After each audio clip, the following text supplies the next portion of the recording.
All right, welcome to this early Saturday morning. Today we are going to make some soil. Now, this is compost. This is where I mix my soil in this nice wheelbarrow so that I can bring it wherever I need to. When it comes to compost, if you can make your own, it definitely is best because this I know a little bit about it. It's from horse poop and shavings. And it's tested and free from any chemicals that could kill your garden. So that is really important. But the thing is, it's probably been sitting in a pile for a really long time, and it's compost, but to me, it's not really that alive. And last year, when I first started gardening, I bought all of this lovely compost, filled 10 raised beds with it, large raised beds. I spent a lot of money, and I tried to grow things in it, and it didn't work. And it turns out that it is not enough nutrients. So I thought this was going to feed my plants, started running into nitrogen deficiencies and all sorts of deficiencies in the soil, not knowing anything about gardening. And I started feeding the soil fish emulsion and molasses, and all of a sudden my plants started to do a little bit better, but not good enough. I had already missed the window, they were stunted, and they got eaten by bugs. So I read a book called Teaming with Microbes, and I'm going to put that link in the description.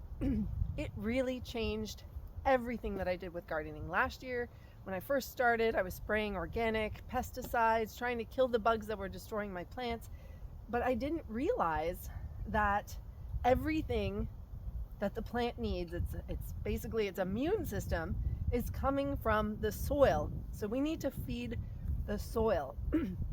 And not so much feed the soil, we need to create an environment in the soil that feeds good microbes. And the microbes are what break down plant food, it's what creates the nutrients for the food. And the microbes are actually what really keeps the bad pests away. And when you have really good soil, all of a sudden, you don't have to spray anything. And if you want to do this, if you really want to grow food, you have to stop spraying everything now, because no matter what you spray, no matter how much it says that it's natural, it is going to kill microbes. And that is what we don't want to do. So for me, what I'm doing, and I'll share some videos of the chaos that is my garden. I plant enough that I have enough to feed some of the pests also. And I really, really work on my soil. So today I need to up pot some bananas. Bananas like really rich soil. They like to be fed a lot. They like a lot of water, but they like well-draining soil. So I have just put 4 bananas in the ground, and as chaotic as it is, which always ensues, bananas were supposed to go in the ground in September. It is now almost the end of October. I just got those bananas in the ground today. Hopefully they're okay. Normally I like to give them a little bit more time to establish their root system, because even though we're in Florida and people don't, they don't think really winter Florida, I'm in 9B, we will have some hours of frost. So we will get some frost hours, and that is enough to really stress a lot of plants, especially the ones that are more tropical. So what I normally would have done was planted those a lot earlier, but of course things happen when you're gardening. You need to just get things done as you can. And then the rest of these bananas, we're going to pot them for the winter, and they are going to go in my greenhouse, which is not built yet. I will be building that. I will share a video on that. So right now, let's start with the soil. We have this beautiful compost. If you are making your own compost, I have a compost bin over there that's horse poop and shavings and chicken poop and food scraps. So if you're making your own compost and you're keeping it at the right moisture, I hot compost for as long as the horse poop will go hot. So there's some things like horse poop and chicken manure, they get very hot. So we will get up to like 160 degrees. That kills all of the bad microbes that are in there. We hot compost that. And then once that's done, if you're turning your compost a lot, especially here in Florida, if you're keeping it at the right humidity, the right moisture level, then you're going to get compost very fast. Now, I tried that last year. I got compost in 6 weeks. Never again. That was so much work.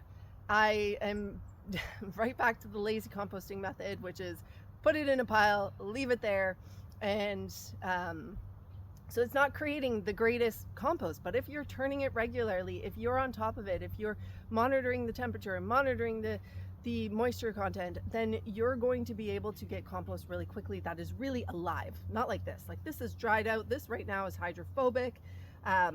It's you know, sort of alive, but not as alive as a compost that you're really taking care of. So if you really want to put the work into that, go for it. I'm just, again, struggling to get my list of things to do done. So we're going to be making a mix for bananas. Now, every plant is different. How much drainage does that plant need? When I'm making strawberry potting soil, I'm going to actually use play sand. I could use some play sand with the bananas, but I'm just going to use some vermiculite. Oftentimes I will use perlite. I really love to use azomite. It gives all the trace minerals to the soil. And then we're going to do some slow burning fertilizers like chicken poop, and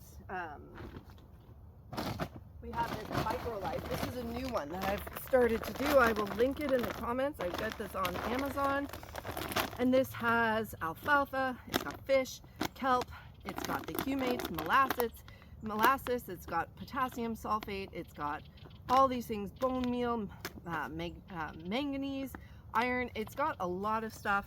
So I like adding different things. I try different things all the time.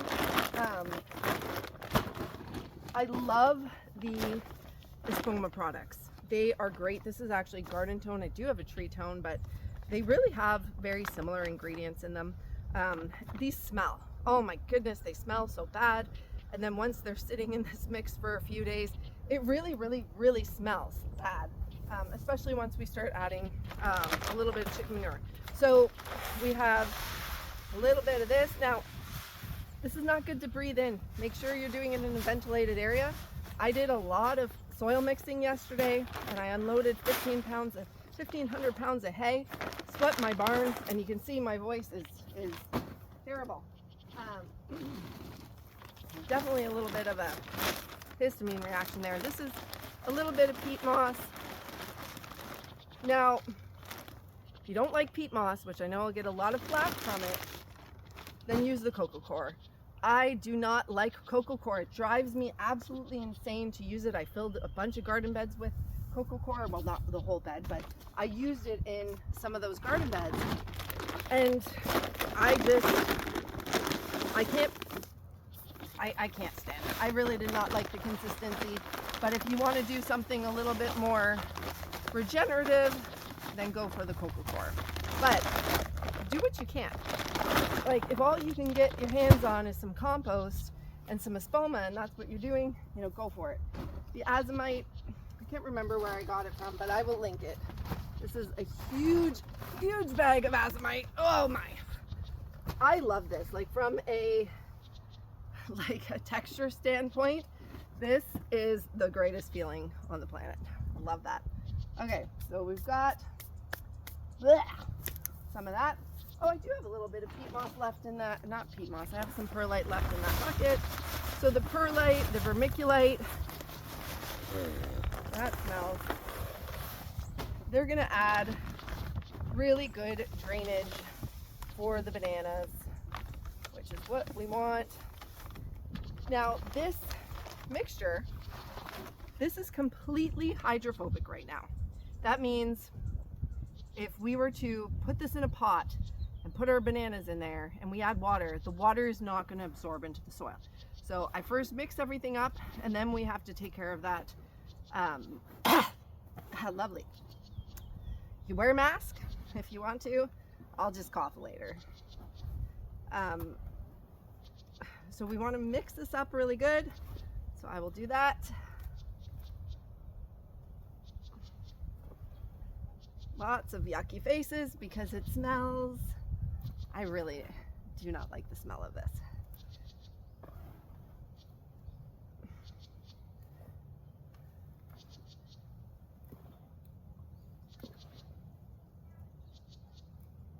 And we want to get all the way down. Make sure it's all mixed in.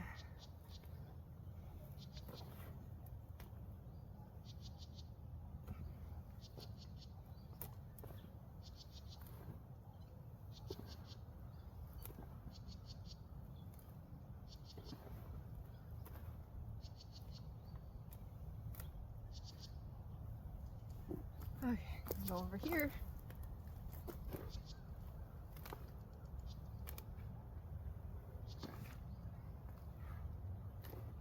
This is one time where a mask is actually beneficial and does its job, stopping the dust.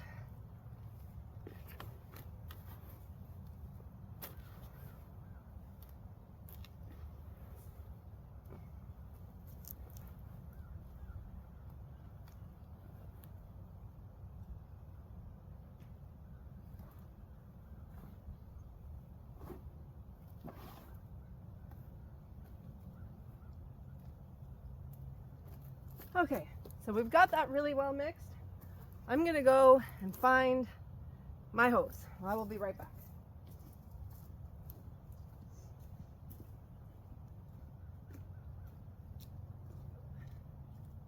Over there.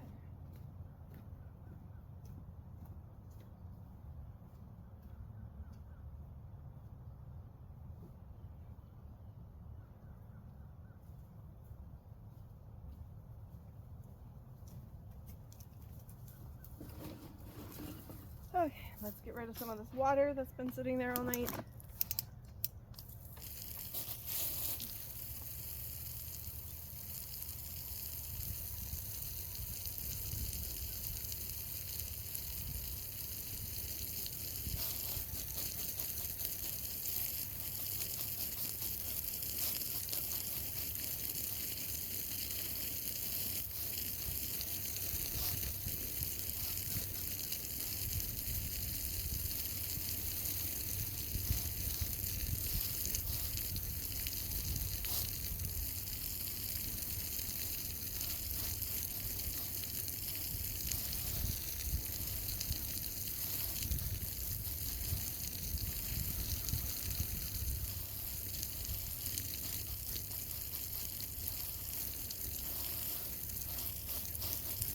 Okay, that should be good. Starting to come out a little bit colder, but it's Florida and it's colder. The air is colder than my water because our water runs at spring temperature at 72 degrees, which is very, very odd temperature for October. It's very chilly. I actually had a sweater on this morning. Okay, so what we want to do, you can't just, water it and think it's done. This all needs to be mixed in really well. If it's a little more damp than usual, that's fine, but we need to make sure that, we need to make a mess. We really need to make sure that we are not hydrophobic at all. It's either hydrophobic or it's hydrophilic, one of the two.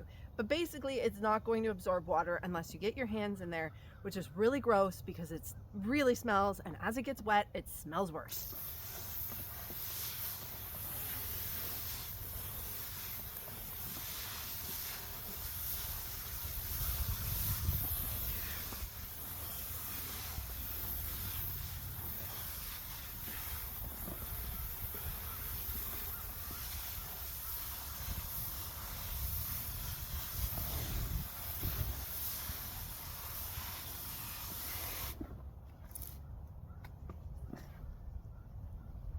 Lots of gross faces.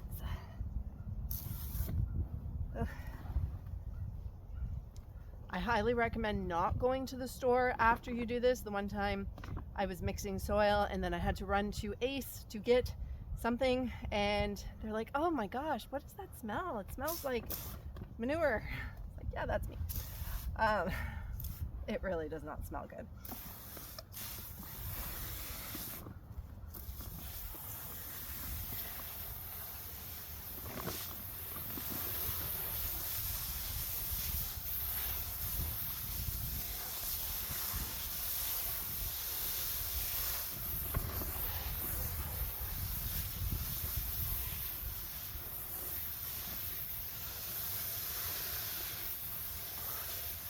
It's really heavy.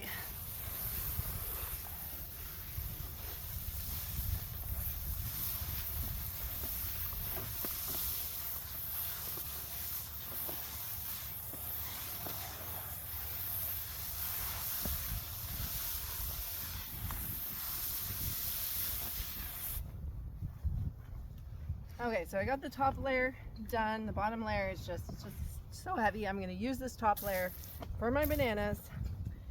And then what I'm going to do is the last step. I'm going to activate this because right now it's got some slow release nutrients in it. You know, we got trace minerals, we got a little bit better drainage. I don't want to have too much drainage for my plants in pots because it goes hydrophobic so quickly. And you have to water so often in Florida because the sun here is so strong, especially during the summer, especially if we're going through a dry spell. And my potted plants just take up a lot of time. Everything else I've got on drip irrigation, so it doesn't take up a lot of time. So I don't want to have as good of drainage as what I would put in the ground, which in the ground, they're gonna have really good drainage anyway, because we are on pure sand. This is like, if this mulch wasn't here, this felt like we were walking on a beach and we had to put an insane amount of mulch to just give the soil some structure, the sand some structure, it's not soil. So the last step to really activate this, once we've up potted the bananas, is I'm going to do one of two things depending on how much time I have and how ambitious I feel that day, how many things are on my list of things to do. Usually I will do the easy way and I will take my 2-gallon watering can and I will put half a cup of fish emulsion, and I will put the link to the fish emulsion I use in the description. And I use half a cup of blackstrap molasses. I'll put the link, I buy it in bulk. And I will mix that all up and I will put that on the banana plants. Now the banana plants, again, they are heavy feeders, so I will put some horse manure on it also, some that is not hot.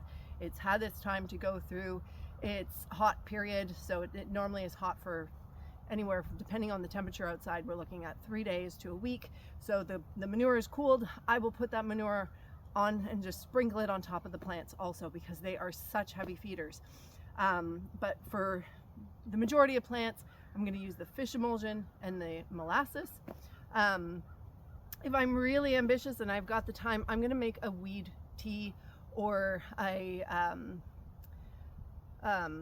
what is it, a comfrey tea, some sort of tea where I will add some fish emulsion, I will add some molasses, but I'm going to turn on the aerator for 24 to 48 hours and we're going to have a huge massive boom of microbe growth. Again, we want to grow the microbes, that's what we want to do. So the fish emulsion, the molasses, that is organic matter. It's going to wake up the microbes that have gone dormant in the soil. It's going to feed those microbes. Now, when we do the weed tea, which I will do a video on and I will post how I make it and all of the things that I use, but in the weed tea, we are feeding it and we are letting it sit for, you know, a couple days, and we're aerating it so that it stays in an oxygen. This is why you got to put your hair up, because you're going to touch your face, your hair is going to get in your face and you get all full of soil. And again, look in the mirror before you go to the store, because I do not trust your husband to let you know that you have dirt on your face. Because how many times it's happened that I go to the store and somebody will be like, you have a little dirt on your face. So that weed tea is going to have an explosion of microbes. And when I do use the weed tea, I put it everywhere on the garden, on the fruit trees. It is so beneficial. So I will make you a video for that. So this is our soil mix. Get what you can. Don't just try to grow in straight compost. Do something to it. Another thing, if all you have is the straight compost, then get yourself some ducks and use their duck water. That will wake it up. That will add the microbes in, but usually you're going to want to put some sort of drainage in it, whether it's the vermiculite, whether it's the perlite, some sort of drainage depending on what you're growing, how rich it likes, how damp it likes its soil.